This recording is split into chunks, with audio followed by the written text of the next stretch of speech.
Hey everybody, welcome back to A Higher Future. I'm UB Simignetti, and as always, I'm here with Dr. Nicole Gravagna. Hello, Doc. Hi, UB. Who are we talking with today? So we are going to have a great discussion. This is a type of discussion we haven't gone this deep before in what we're going to talk about, and so we're really excited. So Tom Beakbane, welcome. Tom is an independent thinker and author whose new book called How to Understand Everything, Consilience, A New Way to See the World, very light reading, we're going to get into it because it's fascinating stuff. But first of all, Tom, welcome. How are you? Hi, glad to be here. Awesome. I'm gonna hand the reins over to Nicole for the most part because she is very excited and she's got this whole thing lined up. So here we go. Sit back and enjoy. All right. So first of all, I would like to understand what happened with Tipsy the Cat. So in your book, Tipsy the Cat is in your bedroom. You're a small child. Go from there. Okay, yeah, that I started with a little anecdote because I was a complete nerd even when I was young. I loved science and I was an introvert, so I'd disappear into my bedroom as some small boys do. And in my bedroom, I had a microscope, and I'd look at drops of pond water, see the little paramecium and flagellates swimming around. And I had shelves full of books, and I loved my books on science, particularly these big picture books that I had that showed like pictures of atoms that looked like billiard balls with different shells. And that part of the anecdote is actually true. But I made it a fanciful anecdote because in order to understand consilience, you've got to step away from all of the traditional ways of thinking about the world. We use words to describe things, and we use scientific theories in order to make sense of gravity and the motion of particles and the pressure of gases and so on. But I say in order to understand natural systems, in order to understand people and societies, you've got to understand what's happening in the brain.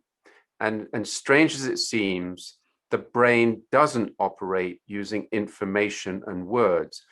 We create words with our mouths and by writing, but in order to understand what's happening in the brain and further than that, how we behave with each other and communicate, you've got to step away from thinking top down, as I call it.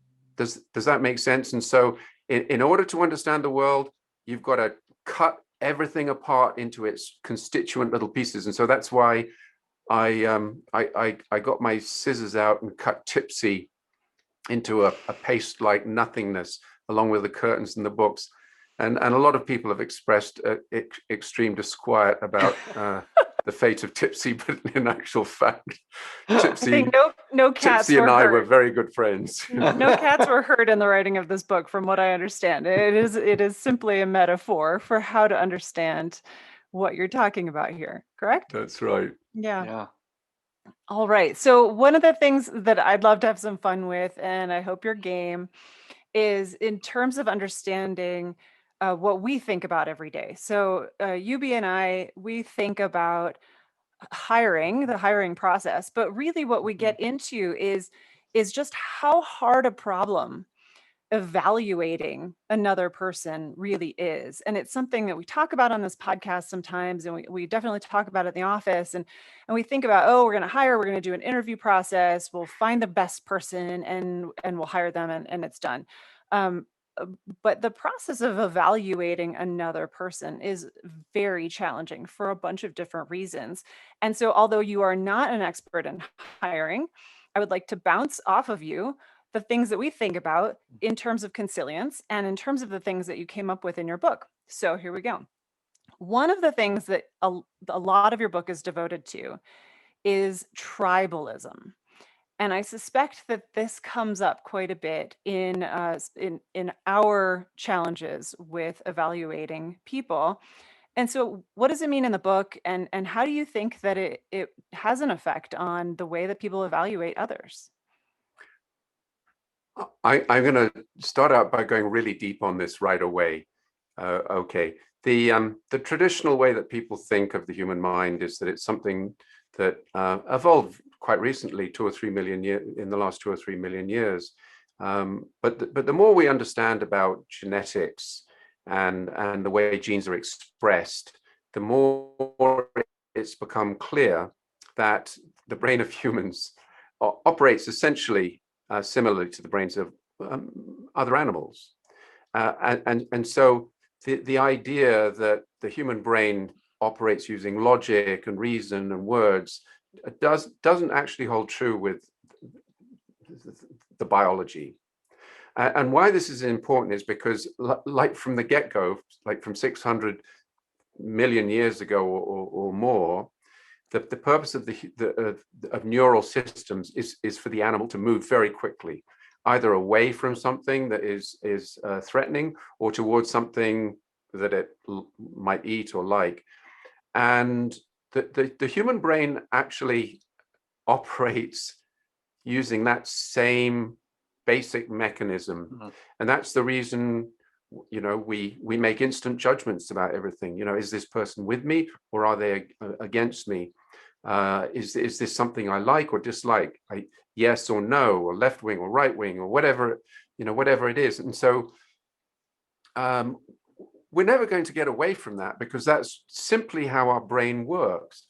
Now, when I use the term tribe, I mean it in its broadest sense, in that we are interacting with people all the time through the day, and whoever you're with it tends to be either in your tribe or not in your tribe, and the same person can go in and out of your tribe. I use the example of playing tennis. I love playing tennis, and the person who's in my tribe is the person who's playing doubles with me at that moment. And so the human brain has this incredible ability to switch tribes, and you can look at someone in a fraction of a second and determine that they're evil and they're against you. And then, a few moments later, after chatting with them, you realize, oh, okay, they're actually nice and they're not a threat.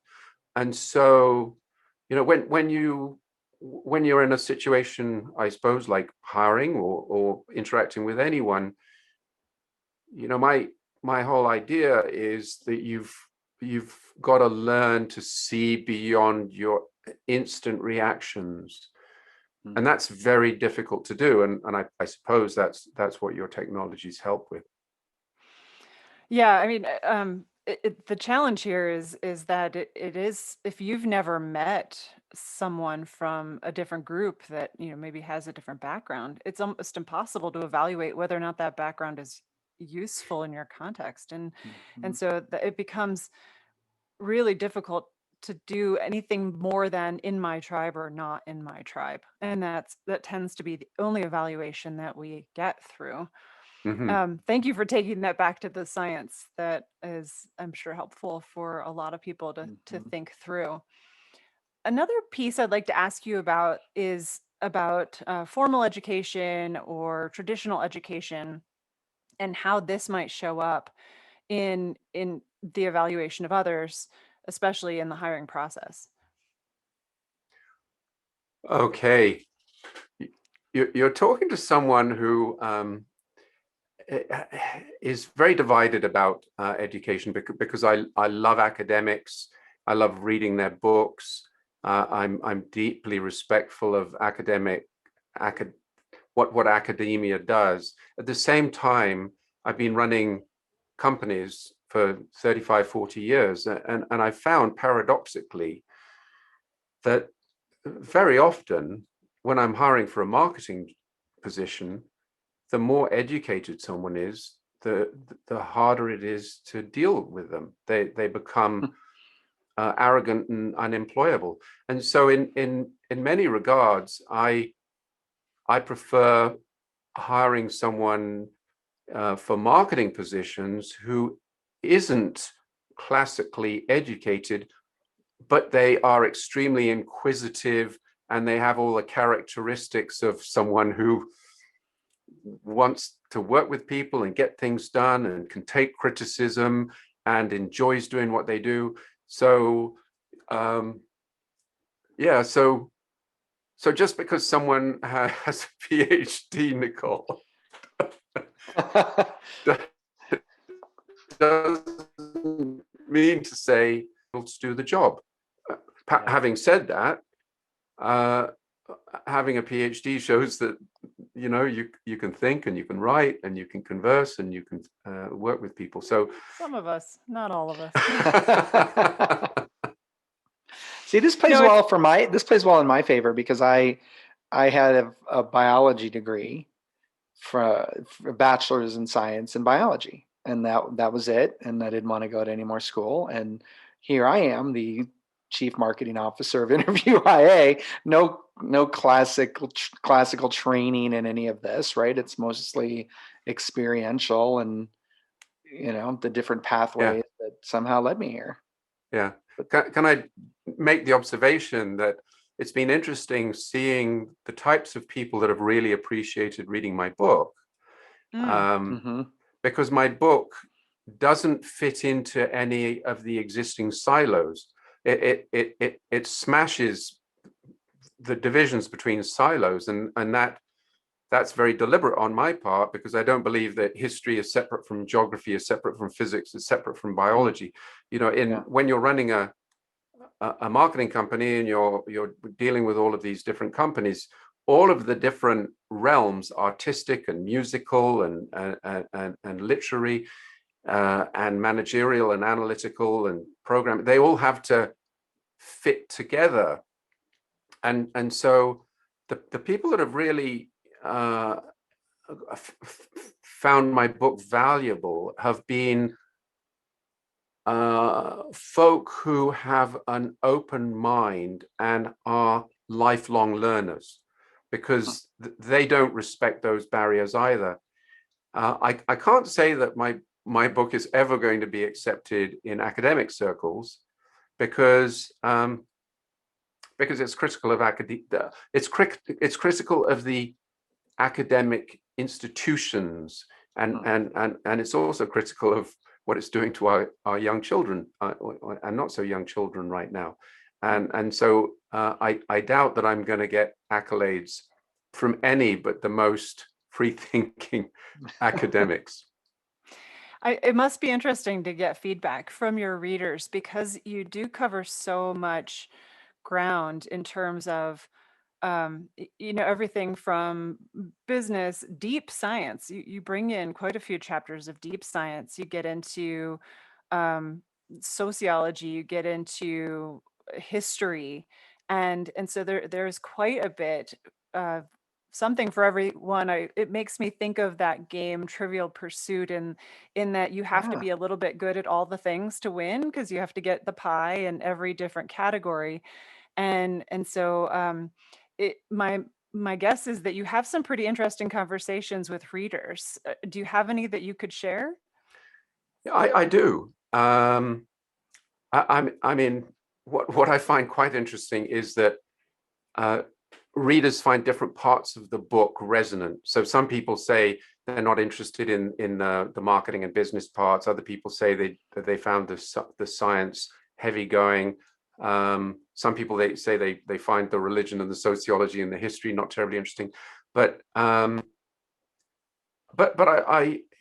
every day or two I get a heartfelt memo, email from someone somewhere in the world who says that the book has been like transformatory for them, transforming, because it's helped them pull together all of these different threads in their life that were previously disconnected. So last week I got a lovely letter from someone in Denver. The week before from someone in Texas, who was a software consultant. I guess earlier this week from a person in Chicago who was doing some retraining and is back in college, but it was a bodybuilder and worked in a gym, and I could read you these emails, and they're heart-wrenching, because they're so encouraging, so positive, and it makes me feel, oh, okay, well, it was worth spending a year of my life writing this book.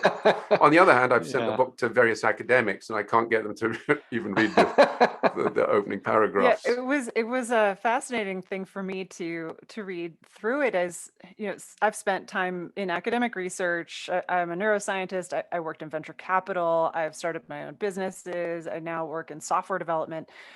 So clearly, I've touched a lot of things too. And I do love when there is literature that covers a lot of ground and can help those of us who don't identify as one subject matter expert or another subject matter expert. I don't feel like I am a venture capitalist. I don't feel like a scientist. I don't feel like a whatever.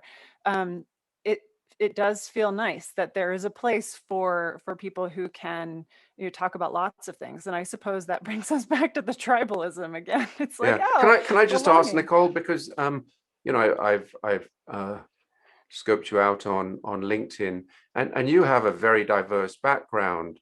Did you find that your academic side was divorced from your business side and other aspects of your personal life?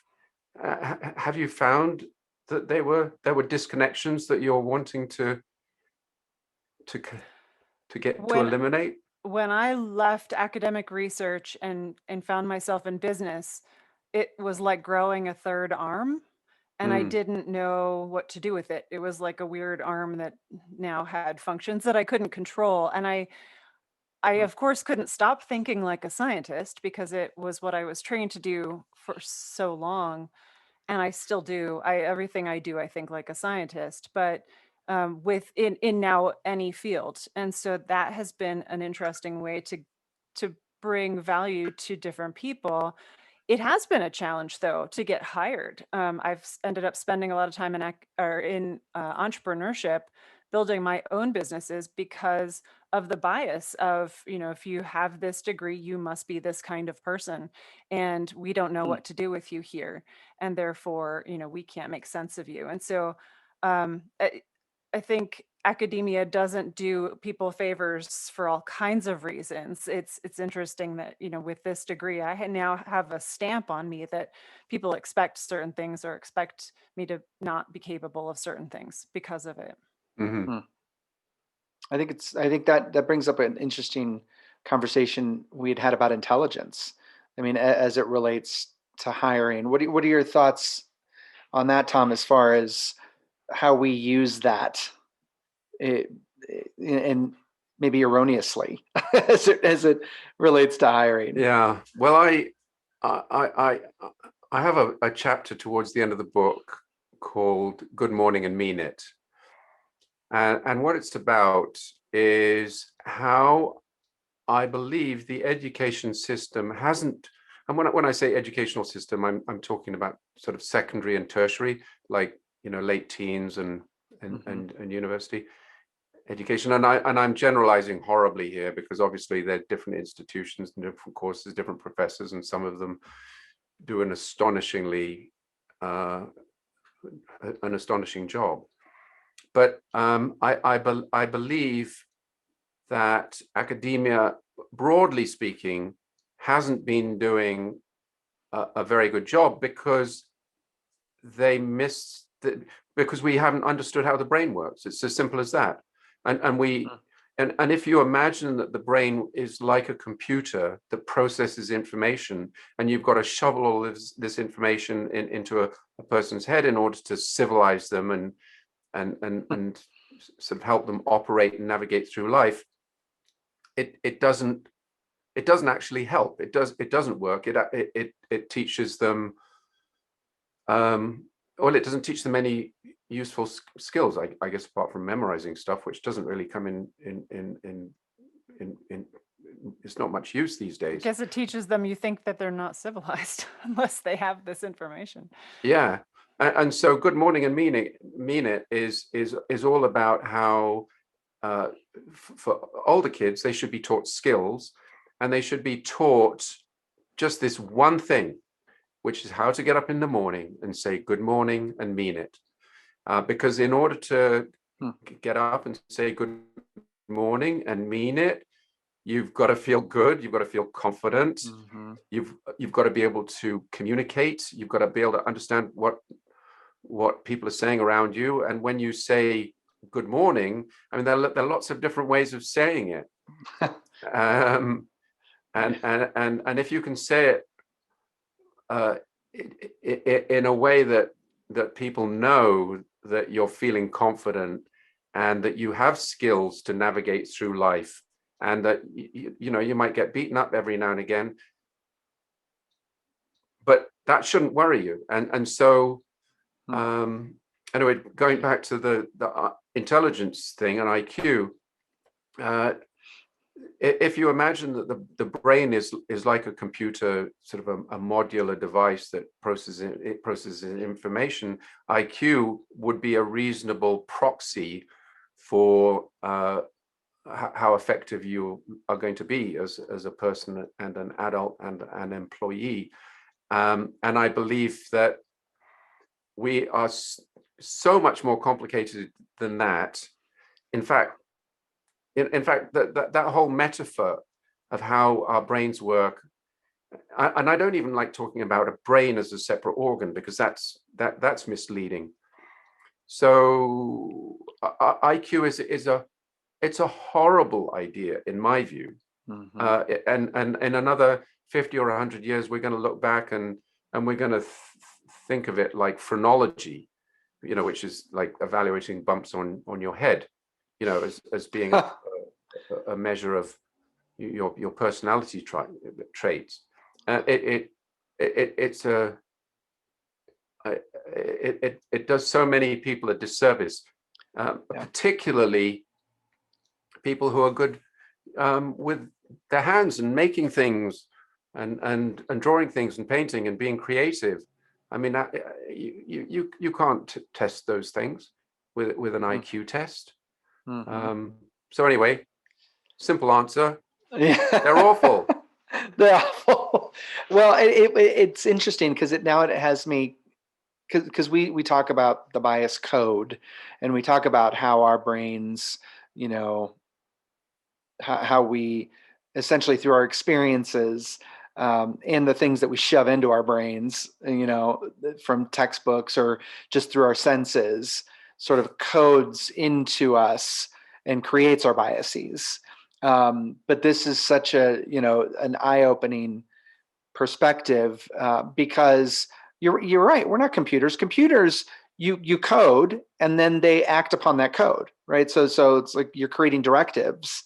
But that's not us. I mean, I could learn all the things in the world. It's not even close. I'm not RoboCop, right? The prime directive. He had 3 directives and he had to live by those. But guess what? The human side of him took over and broke all of those prime directives, right? So it's like that's the point. Yeah, I love that distinction, and now it makes Nicole. Now I want to change our trainings a little bit and how we talk about it, because it is, and that's what I loved. You had sent us this 20-minute video that you just released. That's sort of kind of summarizing a lot of. It explains consciousness, which has been a mystery for 2,000 or 3,000 years, and I think it's not a mystery at all. It can be understood biologically. No one's actually pushed back against me, so I'm waiting for people to say, well, that you've got this crazy idea about consciousness, and I would welcome anyone who has a contradictory viewpoint. But anyway, that's Consciousness Explained. If you Google it, you'll find it somewhere. It's fascinating because it starts with going back to what you said, how we either run from or run towards something, right? Like that was sort of the earliest evolution or creation or example of consciousness, is having that decision. It's remote to make. sensing. It's remote sensing that you can do with your eyes and your ears, right? your skin. Mhm. right? I mean, there's just so much to learn about. I don't know. Nicole, we got a lot of work to do to help people just even hire better. That was what I was hoping to get out of this. And thank you, Tom, for making it very clear that being able to evaluate what we're looking at, be it a piece of art, an object, our own dinner, whether or not we liked it, or especially another human, is a very hard Yeah. problem. Yeah. Yeah. And that it's okay to have help. I think I think the reason, it's Tom, you said this before we started, hiring is very important to an organization, but yet it's something that we haven't tried to fix ever, right? I think, Nicole, you were making that point, right? That it's why haven't we tried to fix hiring before? Yeah. Well, I write in my book how human beings are deeply social to extents that have never been appreciated. You take a human away from others, and it affects the neuropeptides that are suffused throughout the brain. I mean, you can see the signatures of social deprivation, not just in a few little spots. And various researchers are realizing that social deprivation is as serious as food deprivation and hunger. Sure. And at the same time, there's nothing more profoundly rewarding, at least in my view, than working together as a team and achieving something and going somewhere. And so, in order to do that, you need the technologies and the knowledge to put the right people together. And when you do that, you get this magical dynamic where people want to go to work in the morning and say good morning and mean it. And mean it. and you're not going to bribe people to enjoy themselves by giving them a fat paycheck. It just doesn't work like that. So maybe this is the dawn of a better way of putting teams together. So I love this. It's Yeah. the future of work, like the banner I see. It's instead of golden handcuffs, just paying people more to make them stay, create an environment where people can say good morning and mean it. There you go. I think I trademarked that term though, Nicole. So We're going to have to pay for it then. Fair enough. It's worth it. That's the tweet. That's the tweet. just for you, just for you, just for you, an interview IA. Yes, thank you.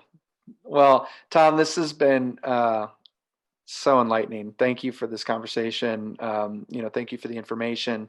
We'll share out, links to everything so that everybody can get the same, have the same experience that we've had. So thank you very, very much. We're done already. I wanted to go on for another I hour know. or two. We'll have you back. We'll see when you hit 1,000 readers. We'll have you back for to discuss the impact. And then again at 2,000. And then in 2,000 and three. Yes, it's been a delight. So yeah, I hope your company does very, very well, and you transform workplaces as I think you wish to do. Absolutely. No, thank you. Thanks and thank so you, much. everybody. Yeah, it's been a pleasure. And thank you all for continuing to tune in to A Higher Future. Check it out. We've got a lot of great guests who've been on and who are coming. So we look forward to seeing you soon. Take care.